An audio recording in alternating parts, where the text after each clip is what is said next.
This is the now generation. They feel disenchanted with the world around them. While they may, for the most part, be outside the mainstream of American life, they are a part of the wave of the future.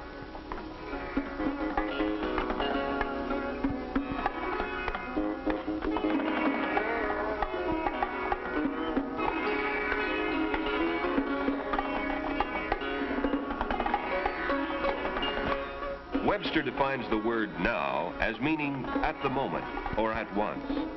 Seldom has a nation been able to witness such an explosion, a new mass mind, a nowness as it takes place.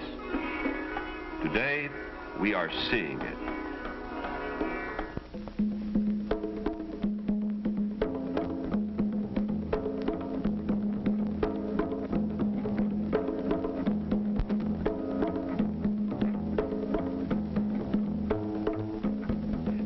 Of bobby socks and ice cream sodas is gone. These people no longer feel constrained by the social rules of the past. They are better read and more concerned about all people and all cultures.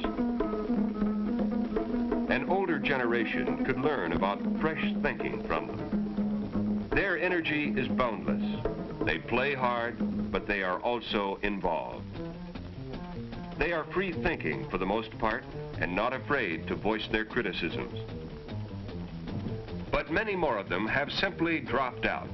They have made what they consider their own peace with America, and are now involved in finding out who they are. Discovering the inner man cannot be minimized, but a nation in turmoil needs the vigor, the newness of its young. This exploration, this search for new values, has led into a new and dangerous area, the use of narcotics and hallucinogens. The brain, the body, indeed the freedom to do, can be so jeopardized by these drugs that new politics, more realistic values, and a meaningful, less materialistic society may never have the opportunity of becoming a reality. The turned-on people, who seem to set many of today's lifestyles, are not the only ones smoking grass, popping bennies, shooting speed, or dropping acid. If they were, the problem would be somewhat less tragic. These practices have spread to colleges, high schools, and even elementary schools. The students are being exposed to drugs that many of them believe are without lasting physiological or mental effects. On the contrary, these substances are extremely dangerous. This trend toward drugs has alarmed every responsible segment of the community, for they know that there are inherent risks in the drug experience. Aside from its illegality, there's a medical risk to the brain and body. Perhaps the biggest risk is the placing of the psyche in peril. At the moment, these students are striving for something. In time, they may become total dropouts from a world that needs desperately what they can offer. To try and cut through the undue propaganda on both sides of the drug problem, Dr. John T. Burroughs, Medical Director of Narcotics Education for the Los Angeles District Attorney's Youth Advisory Council, clarifies the extent of the drug problem and the term addiction. Well, I think the use of the word addiction is definitely obsolete, and it's been a very unfortunate thing that it has been used to try to define whether a drug is harmful or not. This use of the word addiction was started with the World Health Organization in 1950, and they have realized their great mistake in this and have recently, in 1965, completely redefined drug problems in other terms. We know that the drugs have two effects that cause dependency or the desire for the use of the drug. And the most important one, and the one that was not emphasized in the previous definition, is the psychic dependence, the dependence of the person from a mental point of view upon needing or desiring the drug. Now, there is also, with some drugs, physical dependence. One important part of the drug problem is that so many substances are available or are being made available for use. Dr. Burroughs describes some of the major ones and their effects. From the complete anesthetics, or the ones that will put you entirely to sleep, we can go into the depressants, or the downers, as they're known. And these are, of course, primarily the barbiturates. These are known as the Red Devils, the Secanols, the Nembutols, or Yellow Jackets, the Tuinols, or Rainbows, and so forth. These are all, of course, the barbiturate drugs. They can be taken by mouth, or some people prefer to take them out of the capsule and give themselves the drug intravenously.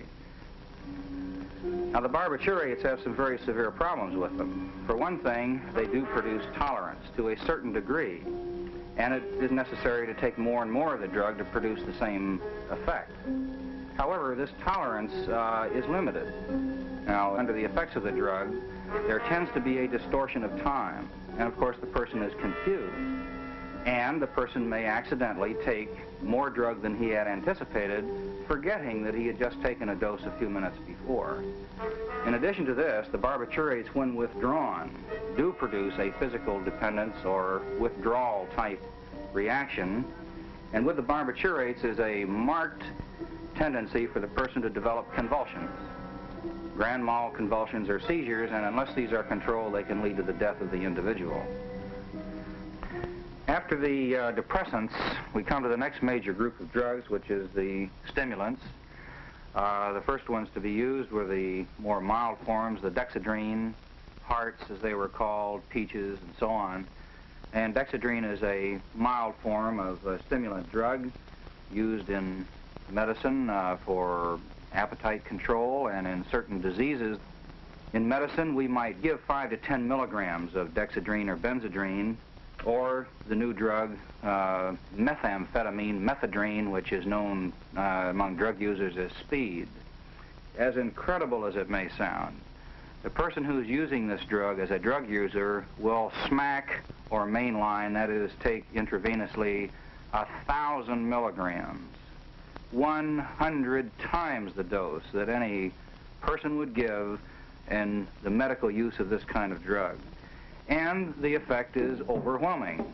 In this kind of dosage, it causes a fantastic speeding up of the mind function, so that the person suddenly feels a rush of tremendous numbers of ideas flashing through his mind, and as a matter of fact, with hallucinogenic type overtones.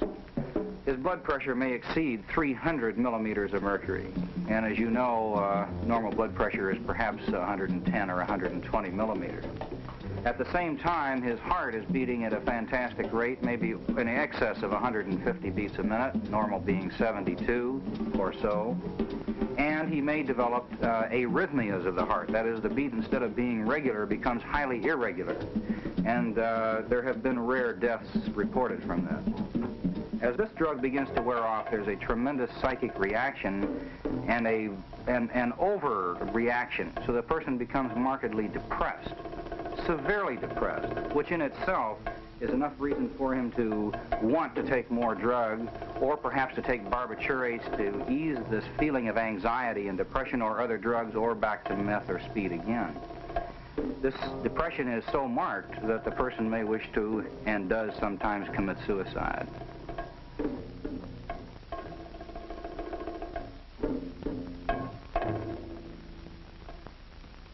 Dr. Burroughs describes 2 more categories of drugs, the deliriants and marijuana. Most important entity, marijuana.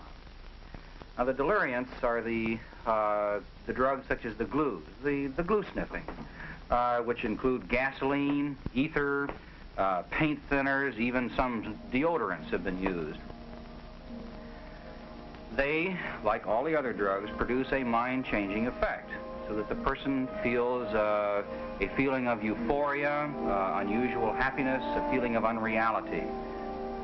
These drugs have some severe physical effects.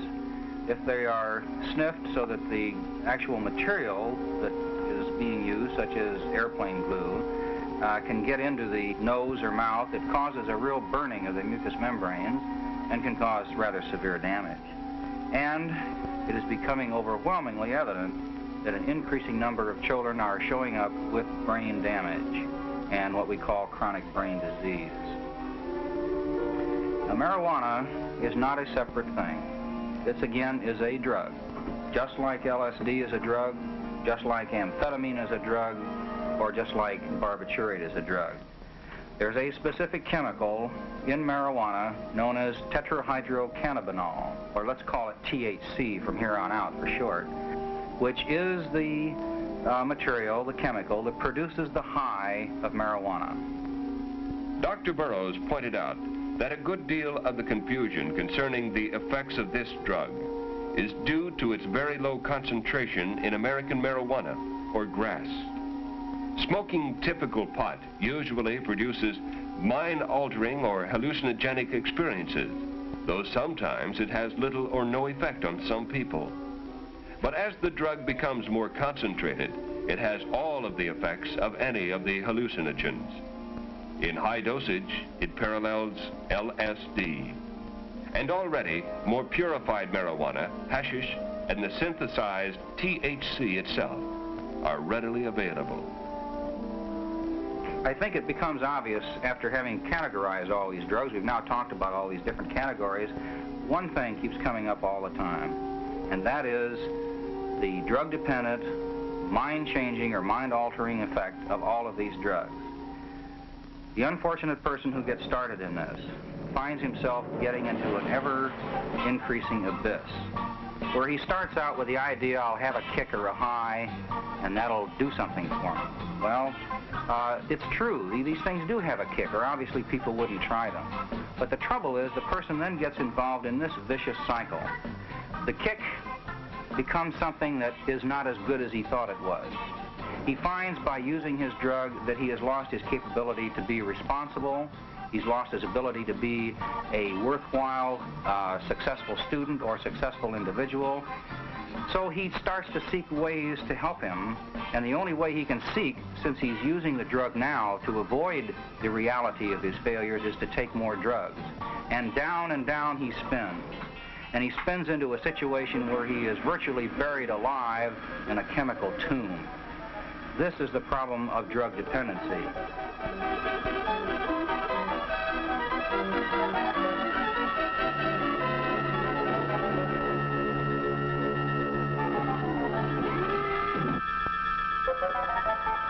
One of the most tragic things about all this, as far as teenagers are concerned, is what this does to the teenager. A teenager is a person who is finally grown up to the point that he can begin to struggle with making his own personal decisions. And he makes these decisions and finally learns how to do them, and when he has gone through this decision-making process, he suddenly turns from a teenager to a mature adult. One of the things that will stop it cold sooner than anything else is the taking of drugs. Because in taking the drugs, the person is doing exactly the opposite of what he's trying to do as a teenager. He is putting himself into a position where he cannot make decisions, where he is only irresponsible and incapable of doing this, and he is cutting his life off. But there are other reasons not to smoke marijuana or to take dangerous drugs. Possession of them is illegal. It is not, as many seem to believe today, an unenlightened law. Nearly every country in the world, including the United States, is a signatory to an international law banning the use, sale, cultivation, and possession of dangerous drugs that have no useful place in medicine, such as heroin and marijuana. Is the gamble of drug exploration worth this? Is it worth the physical and mental risk as well?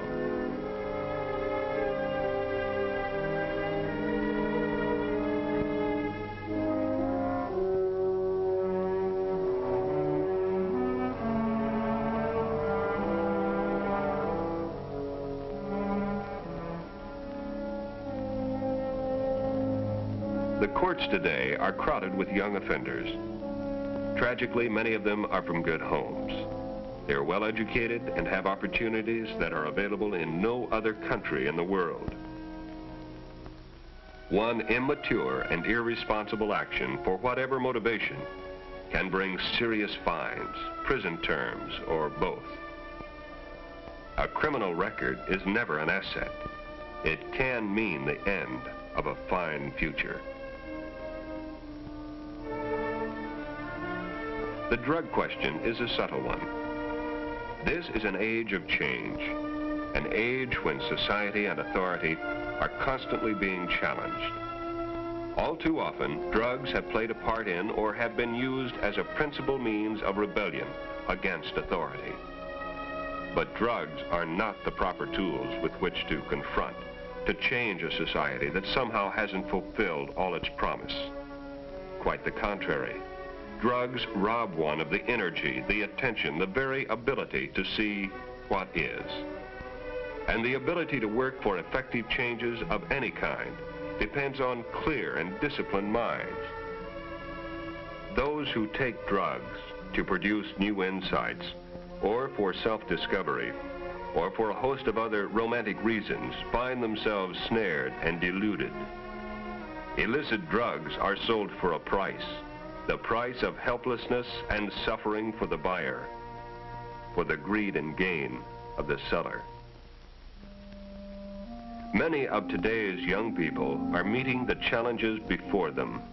They are turning on to a world that needs more involvement, more selflessness. The extreme danger today is that which is created by the closed mind. We must not accept some facts about drugs and ignore others. The drug issue is wide and complicated and cannot be faced only by the police. They need the active cooperation and the involvement of enlightened parents, school, church, and community leaders.